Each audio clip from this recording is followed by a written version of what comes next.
两个和尚在被窝里的对话，让我恍然大悟。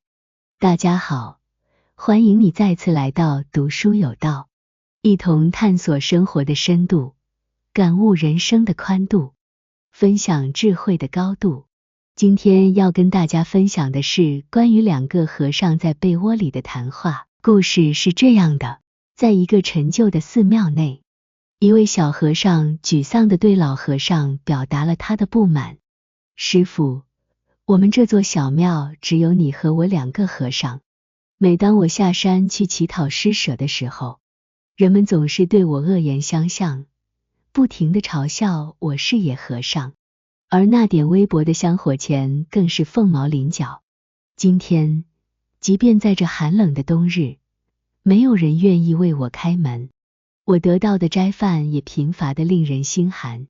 师父，菩提寺要成为您所说的千座寺庙，终生响彻不绝，恐怕不再可能了。老和尚身披袈裟，默然无语，只是闭上双眼，静心倾听。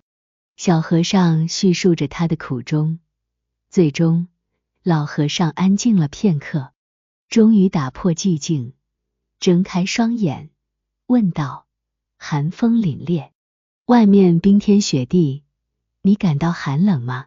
小和尚颤抖着回答：我冷，双脚都冻得麻木了。老和尚说：那我们不如早些入眠吧。两位僧人熄灭了烛光，蜷缩在被窝里。经过一段时间，老和尚再次发问：现在你感到温暖了吗？小和尚回答：当然温暖了，就像躺在阳光下一样。老和尚继续：这床被子一直都是冰凉的，但是当人们躺进去后，渐渐感到温暖。你觉得是被子温暖了人，还是人温暖了被子呢？小和尚顿悟，笑道：师父，您说的对，是人把被子温暖了，而不是被子温暖了人。老和尚深思熟虑后说：既然被子无法给予我们温暖，反而需要我们去赋予它温度，那么我们为何还要盖着被子呢？小和尚思考片刻后答道：虽然被子不能主动给予我们温暖，但是它能够保留我们的体温，让我们在被窝里感到舒适。在黑暗中，老僧微笑着说：撞钟诵经的僧人也如同躺在被窝下一样，而那些众生也如同我们的被子一样，只要我们秉持善念，那寒冷的被子终将被我们温暖，而众生也会将我们的温暖珍藏在心底。睡在这样的被窝里，不正是温馨吗？千座寺庙，终生响彻不绝的梦想，还会是遥不可及吗？小和尚听后顿悟。